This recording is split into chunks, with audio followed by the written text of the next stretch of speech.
Hello, hello mga mami. Tayo naman ay maglilinis ngayon ng washing machine. Ang gamit kong panglinis mga mami, itong Tip Top Clean Tab Cleaner Tablets. Matagal ko na itong ginagamit mga mami. Siguro more than 2 years na ito yung gamit ko. Based sa instruction, kailangan natin maglagay ng 2 to 4 tablets. Pero since nagtitipid ako, 3 lang ang nilagay ko. Ayan, press na natin yung clean tab mga mami. Depende yan sa setting ng washing machine. So, sa amin, nakalagay na dyan to clean the tub. Ayan, pindutin lang and then automatically mag-start na yan. Medyo matagal ang paglilinis ng washing machine. Sa amin, naabot ito ng 90 minutes mga mami.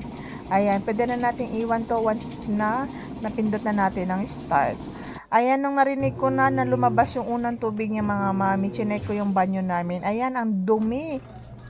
Nagtry din akong buksan yung washing machine namin. Ayan, ang dumi nga. Ang daming natanggal na dumi.